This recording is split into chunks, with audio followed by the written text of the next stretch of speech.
you.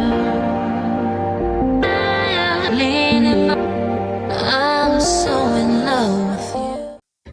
Hi Sagittarius, welcome po sa inyong reading. So this is for your August 26th to the 28th reading. Para po sa mga bago, don't forget to click the subscribe button, smash the like button, comment below kung kayo po yung nakaka-resonate and hit the notification bell. Kung gusto niyo po ng dalawang reading sa akin, mag-subscribe po kayo dun sa ating kabilang channel. That is Babaylan TV. No, yan po ang ating unang channel catered for our international audience. Ayan. So, kung hindi nyo po maabutan itong ating live sessions, pwede naman po kayong mag-comment dito po sa video na ito as long as the question is answerable by yes or no. Alright? So, I want you to know, Sagittarius, that this is a general reading. You may resonate with the entire reading, or you may resonate with some bits and pieces of the reading. Take what's only yours. So, Sachi, so magsimula na tayo. So parang kahit na medyo in love tayo ngayon, no? Kahit na medyo madami tayong mga kino-consider na we may be loving the right person. Nandun pa rin yung mga pag-iingat, no? Sagis, tulad ng is this connection, you know, you're not considering your feeling at this current moment, so you are considering what's also what might going to happen in the future. So you feel like is this connection, no, siguro this is one of the questions that's lurking around in your head na um is this connection gonna be a lasting commitment, no, kasi I may be in love right now, or the person, you know, might be in love to me right now, but how about tomorrow? How about some other day? You know, parang sabi mo dito, I wanted to be in a relationship that is sad, um, whom I can grow up with, no? Kasi I'm already tired of jumping off from relationship to another relationship. So, although you're seeing naman, no, na you are being loved by your person, but I feel like you are also waiting, you know, for signs.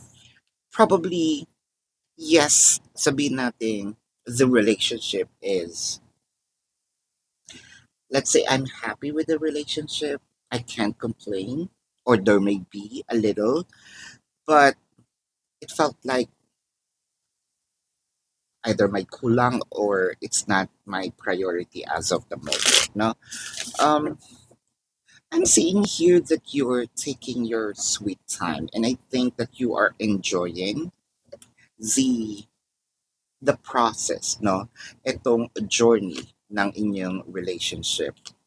The Three of Wands and the Four of Wands, siguro medyo natatag tayo or naka-call out tayo ni person kapag um, there are times na parang sinasabi niya, tinatamad ka ba sa akin, no?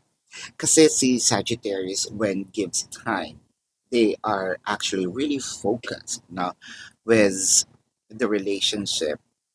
Let's say nandun ka pa rin, no, you're showing your interest, you're showing your efforts. Pero parang siguro nahahalata din ni person na are you actually waiting for someone? Are you siguro yun yung nagiging um question, no, sa atin ni person.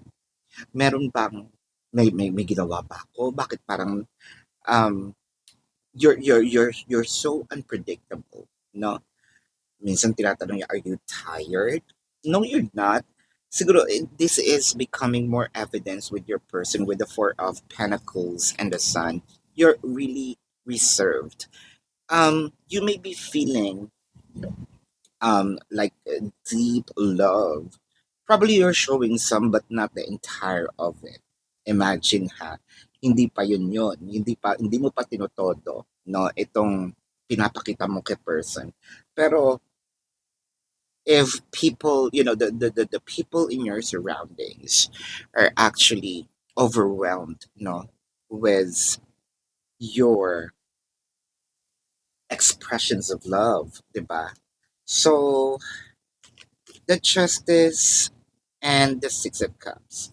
For a few numbers of you, one of sabihin nating issues of this relationship is probably, again, you being cold. That's actually, sabihin natin, hindi masyadong very Sagittarius, no? Kasi when Sagittarius love, they are actually focused and in love. I'm not saying you're not in love, you are. But I think that you are loving yourself more rather than loving the relationship.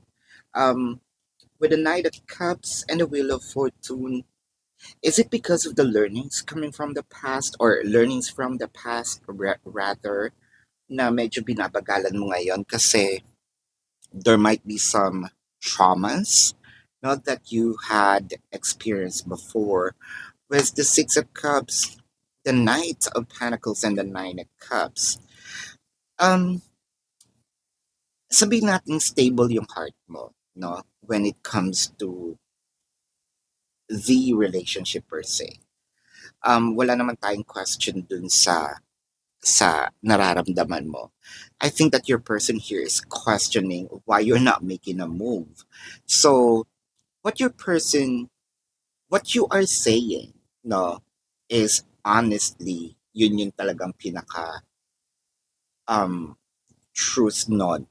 Pero, si person, parang ang nakikita niya, hmm, parang iba naman din iba yung sinasabi, iba sa pinapakita. So, yun, parang mysterious ka doon, no? With the Nine of Pentacles, the Devil card, the Knight of Pentacles, and the Fool card. So, siguro, meron ditong age gap.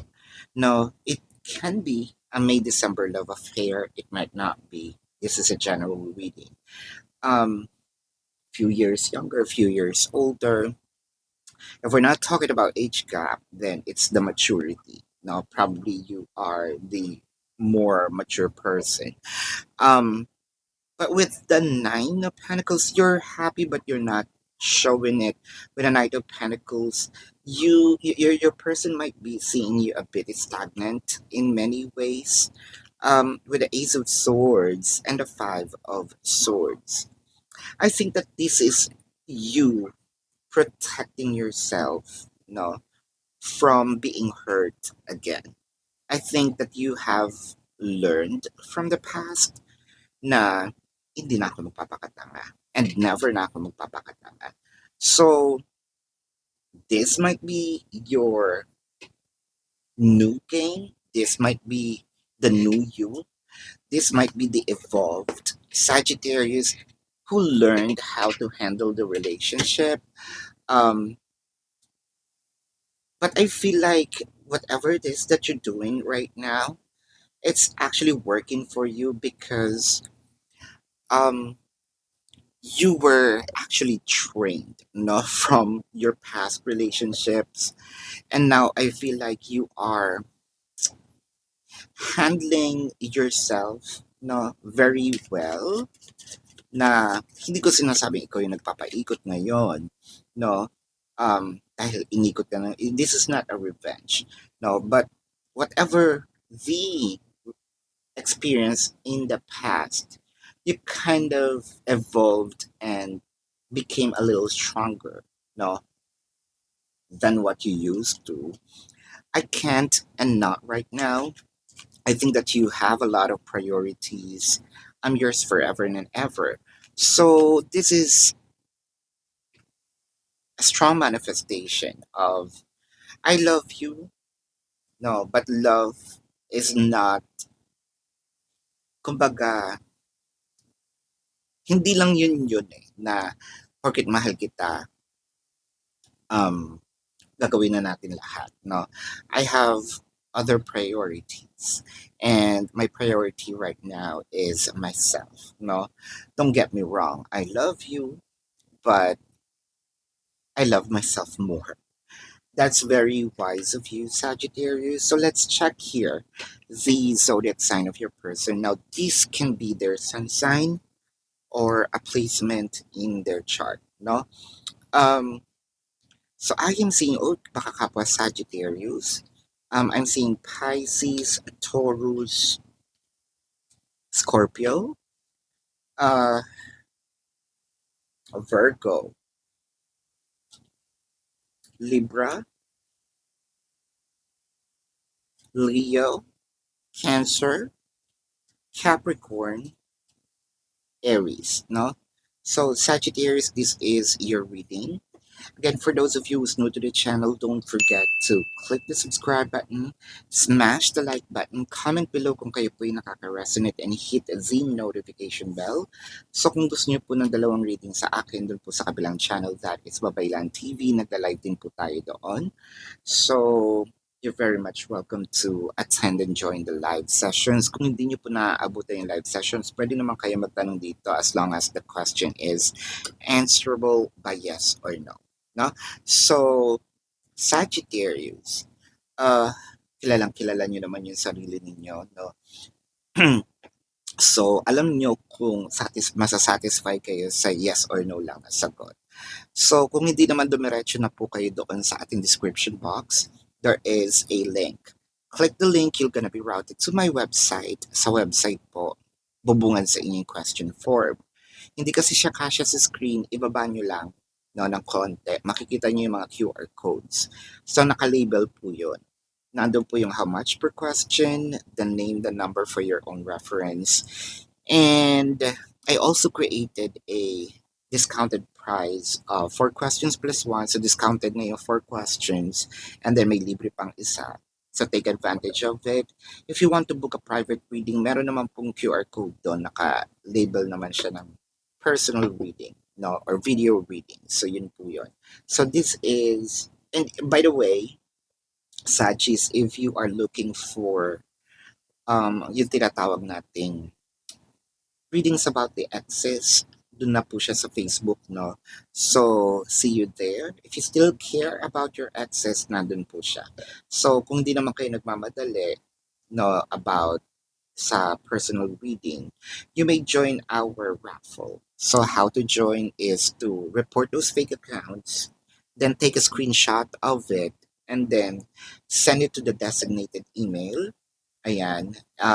And I will be picking up a winner once na nagapi na natin itong mga fake accounts na ito. So again, Sagis, this is your reading. Love and light to you. Namaste. See you po sa susunod na reading. Goodbye. You want the best of my heart, you just gotta see the